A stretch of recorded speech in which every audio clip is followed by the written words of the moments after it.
नमस्कार दोस्तों, आपका स्वागत है आपके अपने चैनल विब्ग्योर क्लासेज पर। तो आज का यह हमारा टॉपिक है राष्ट्रपति। तो आज की इस वीडियो में राष्ट्रपति से रिलेटेड जितने अनुच्छेद हैं उन्हें कवर करेंगे।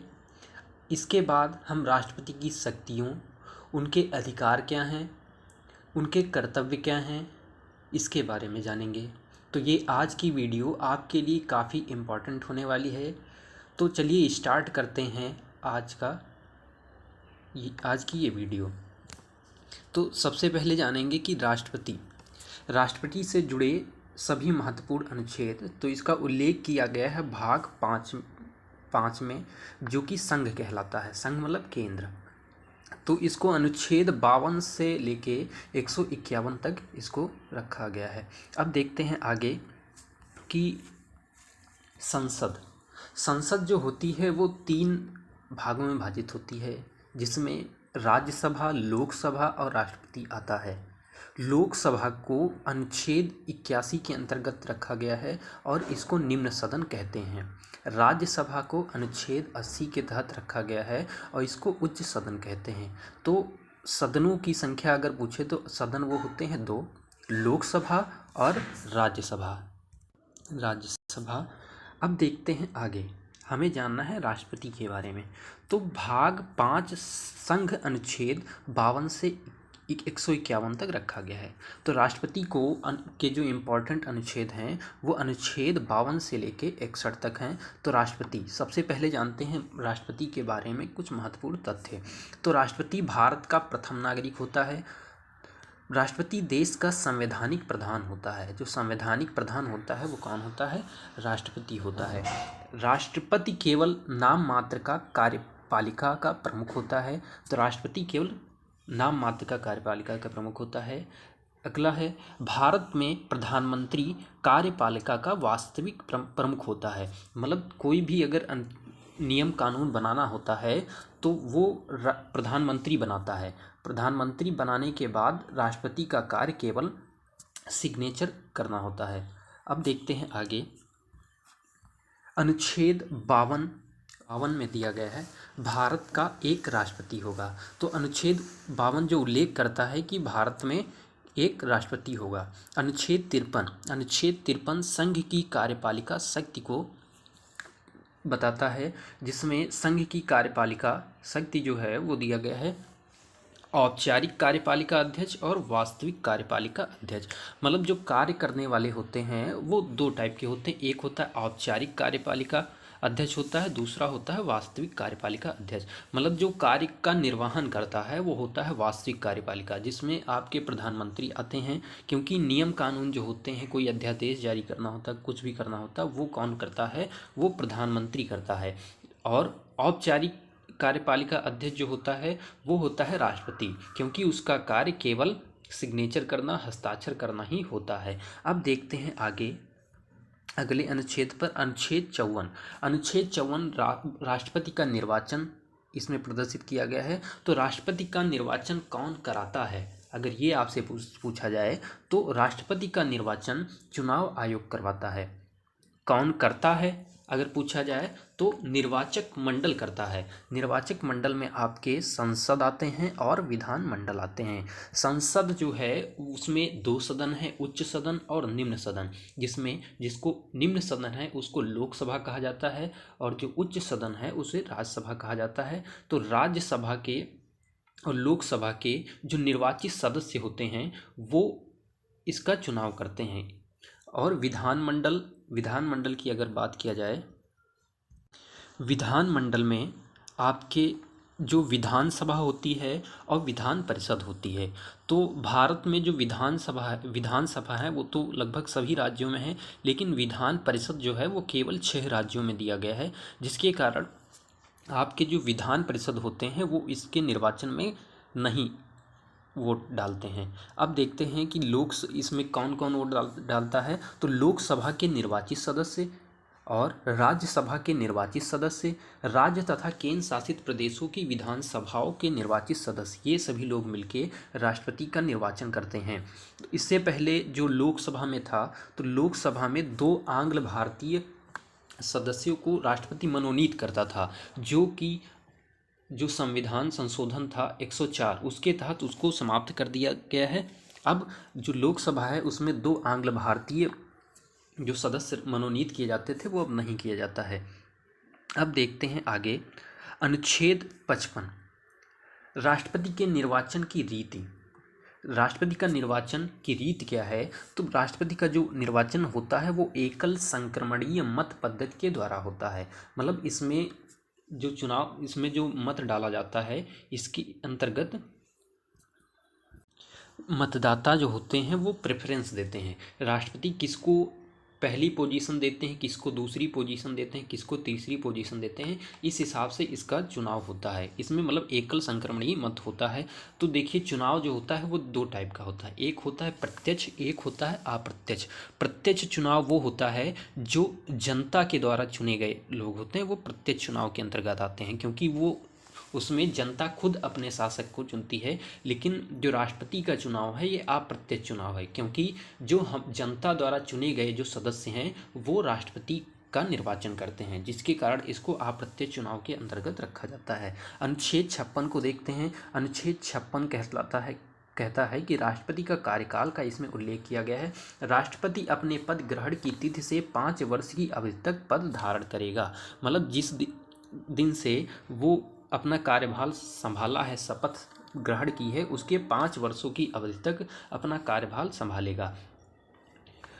अगला दिया गया है अनुच्छेद 57 पुनर्निर्वाचन के लिए पात्रता। एक बार राष्ट्रपति बनने के बाद भी दोबारा राष्ट्रपति का चुनाव लड़ा जा सकता है। मतलब अगर कोई राष्ट्रपति एक बार राष्ट्रपति चुना जाता है, अगर वो दोबारा चाहता है राष्ट्रपति के चुनाव लड़ने के लिए तो वो लड़ सकता है। बस उसे दोबारा वाले चुनाव में उसे जीतना होगा तभी वो राष्ट्रपति बनेगा। अब देखते हैं आगे एकमात्र राष्ट्रपति जो 2 बार राष्ट्रपति बने वह डॉक्टर राजेंद्र प्रसाद थे। इनके अलावा अभी तक कोई ऐसा राष्ट्रपति नहीं बना है भारत देश में जो दोबारा राष्ट्रपति बना हो। अब देखते हैं अनुच्छेद 58। अनुच्छेद 58 राष्ट्रपति पद की योग्यता को बताता है, का उल्लेख इसमें किया गया है। तो राष्ट्रपति बनने के योग्य कौन कौन है वो इसके अंतर्गत रखा गया है। तो सबसे पहला बिंदु है कि भारत का नागरिक होना चाहिए, जो राष्ट्रपति का उम्मीदवार हो वो भारत का नागरिक हो, प्लस वह 35 वर्ष की आयु पूरी कर चुका हो, लोकसभा का सदस्य बनने योग्य हो, लाभ के पद पर ना हो। तो अगर देखा जाए तो ये सारी जो वरीयताएं हैं तो सभी लोग हो सकते हैं।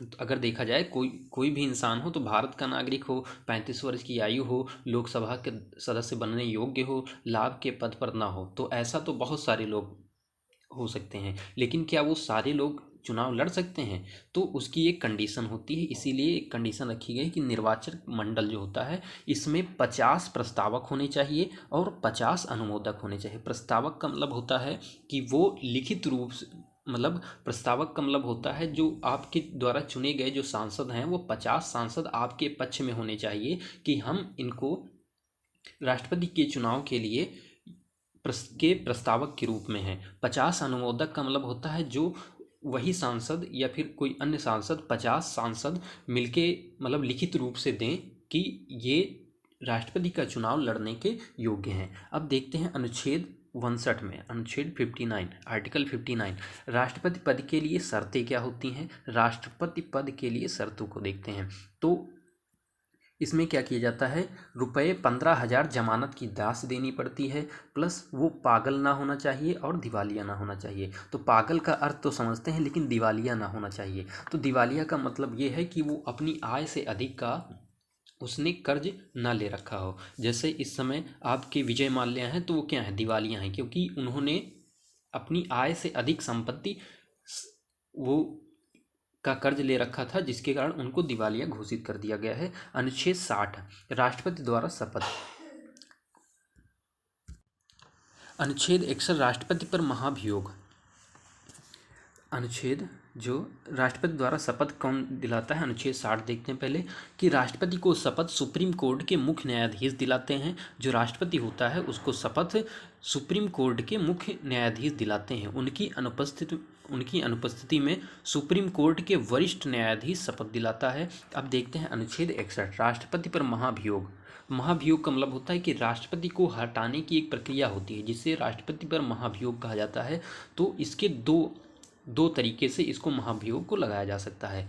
पहला, जब राष्ट्रपति किसी विदेशी राष्ट्र के प्रभाव में आ जाए, मतलब जो राष्ट्रपति है वो किसी दूसरे देश के लिए कार्य करने लगे तो दूसरे देश के प्रभाव में आ जाए। दूसरा है संविधान का अतिक्रमण करने पर, मतलब वो संवैधानिक कार्यों को महत्वता ना दे और अपने हिसाब से कार्य करे तो क्या कहलाएगा, तो उसके तहत तो उसके प्रति उसके लिए आप राष्ट्रपति पर महाभियोग लगाया जा सकता है। फिर है राष्ट्रपति पर महाभियोग की प्रक्रिया किस प्रकार से लगती है। तो राष्ट्रपति की जो महाभियोग की प्रक्रिया है वो निम्न तरीके से लगाया जा सकता है। निम्न संसद के किसी भी सदन द्वारा राष्ट्रपति पर महाभियोग लगाया जा सकता है, मतलब लोकसभा या राज्यसभा दोनों में किसी भी सदन में महाभियोग की प्रक्रिया लगाई जा सकती है। महाभियोग लगाने के से पहले राष्ट्रपति को 14 दिन पहले लिखित सूचना देनी पड़ती है जिस पर सदन के 1/4 सदस्यों के हस्ताक्षर होते हैं। तो महाभियोग लगाने से 14 दिन पहले मतलब लिखित रूप में देना पड़ता है राष्ट्रपति को, कोई आपके ऊपर महाभियोग लगाया जाएगा जिसमें 1/4 जिस सदन में एक मतलब पेश किया जाएगा उसके 1/4 सदस्यों के हस्ताक्षर किए जाते हैं। तीसरा बिंदु दिया गया है, संसद के किसी सदन में प्रस्ताव पारित हो, उस सदन के 2/3 सदस्य प्रस्ताव के बहुमत में हो, उसके बाद दूसरे सदन में भी वह प्रस्ताव 2/3 बहुमत से पास हो, तब जाकर राष्ट्रपति को उसके पद से हटाया जा सकता है। मतलब ये जो सदन किसी भी सदन में लागू किया जा सकता है महाभियोग की प्रक्रिया, तो जिस भी सदन में ये लागू किया जाए, मतलब जिस भी सदन में महाभियोग की प्रक्रिया को चलाया जाए उसके 2/3 सदस्य बहुमत में होने चाहिए। मतलब अगर 300 सदस्य हैं तो उसके 200 सदस्य इसके पक्ष में होने चाहिए कि जो महाभियोग की प्रक्रिया चलाई जा रही है वो सही है। अगर उस सदन में ये पारित हो जाता है तो दूसरा जो सदन होगा उसमें भी 2/3 बहुमत से पास होगा, तभी जाके राष्ट्रपति को उसके पद से हटाया जा सकता है। अब देखते हैं राष्ट्रपति के अधिकार और शक्तियाँ। तो राष्ट्रपति को क्या क्या अधिकार हैं, उसकी शक्तियाँ क्या क्या हैं, उसके बारे में देखते हैं। राष्ट्रपति नियुक्ति संबंधी अधिकार, तो प्रधानमंत्री की यह नियुक्ति करता है। जो राष्ट्रपति होता है वो प्रधानमंत्री की नियुक्ति करता है। प्रधानमंत्री की सलाह पर मंत्रिपरिषद को भी नियुक्त करता है। सर्वोच्च न्यायालय उच्च न्यायालय के मुख्य न्यायाधीशों की भी नियुक्ति करता है। राष्ट्रपति ही मतलब प्रधानमंत्री को नियुक्त करता है और प्रधानमंत्री की सलाह पर मंत्रिपरिषद का भी नियुक्त करता है। सर्वोच्च न्यायालय के उच्च न्यायालय के मुख्य न्यायाधीशों की भी नियुक्त करता है। भारत के नियंत्रक एवं महालेखा परीक्षक की भी नियुक्त करता है और राज्यपाल की नियुक्त करता है। तो इतने सारे अधिकार हैं, राष्ट्रपति को इतने लोगों को नियुक्त करता है। विधायी शक्तियाँ या कानूनी शक्तियाँ, राष्ट्रपति को कौन कौन सी कानूनी शक्तियाँ होती हैं उसके बारे में देखते हैं। राष्ट्रपति के हस्ताक्षर के बिना कोई विधेयक कानून नहीं बनता। यहाँ पर विधायक लिख गया है गलती से, तो कोई भी विधेयक कानून नहीं बनता है। बिना राष्ट्रपति के हस्ताक्षर के कोई भी विधेयक जो होगा वो कानून नहीं बन सकता है। राष्ट्रपति को दोनों सदनों के संयुक्त अधिवेशन बुलाने का अधिकार है। तो आर्टिकल 108 के तहत राष्ट्रपति दोनों जो सदन होते हैं, निम्न सदन और उच्च सदन का अधिवेशन बुलाने का अधिकार है। लोकसभा को भंग करने संबंधी अधिकार, राष्ट्रपति को ये भी अधिकार है कि लोकसभा को भंग कर सकता है। अब आगे देखते हैं। संसद में निम्न विधेयक को पेश करने से पहले राष्ट्रपति की सहमति आवश्यक होती है।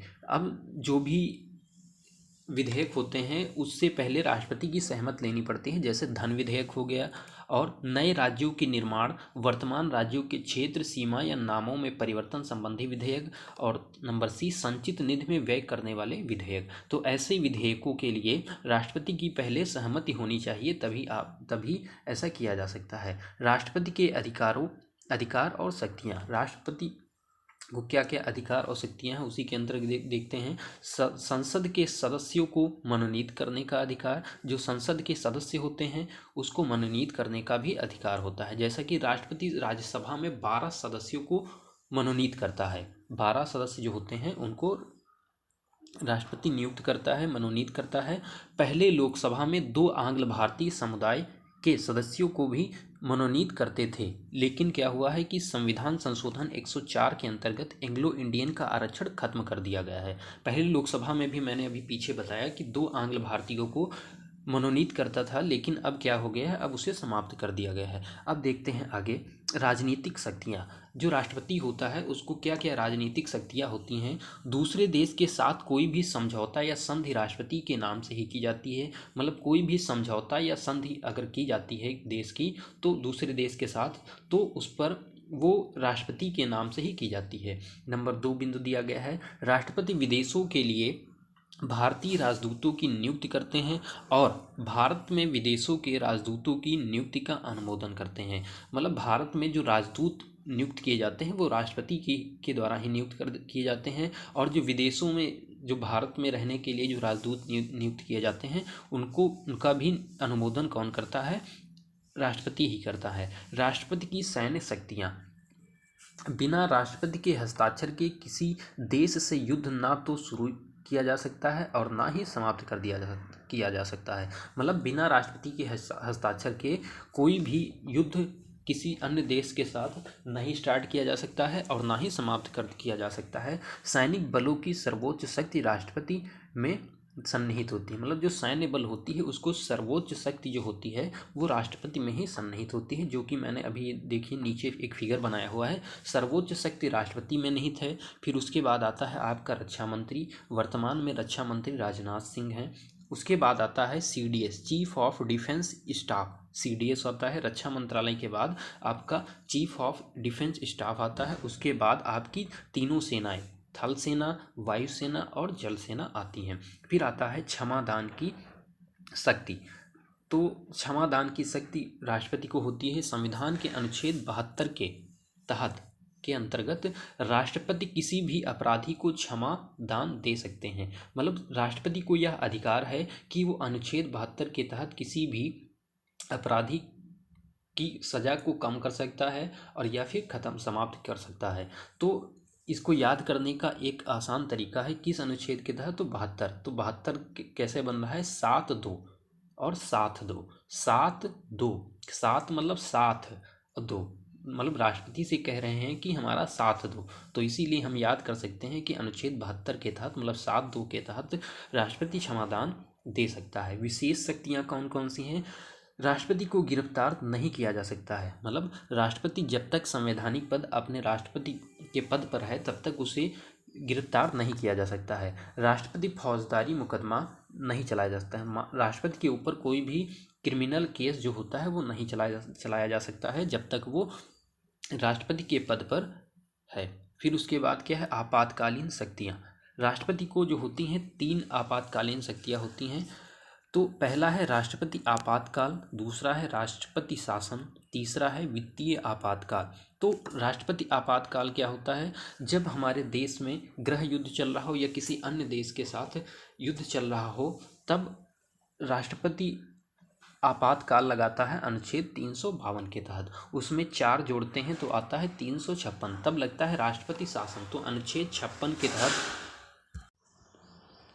राष्ट्रपति शासन अनुच्छेद 356 के तहत लगता है, जिसमें राष्ट्रपति शासन तब लगाया जाता है जब कोई राज्य अपने कर्तव्यों का निर्वहन सही से नहीं कर रहे हैं। मतलब वो शासन जो आपका संविधान है, संविधान के अंतर्गत वो कार्य नहीं करते हैं तो उस राज्य में राष्ट्रपति शासन लग जाता है अनुच्छेद 356 के तहत। फिर आता है वित्तीय आपातकाल। वित्तीय आपातकाल तब लगाया जाता है, अभी तक वैसे भारत में कभी भी वित्तीय आपातकाल नहीं लगा है, ये अनुच्छेद 360 के तहत लगाया जाता है।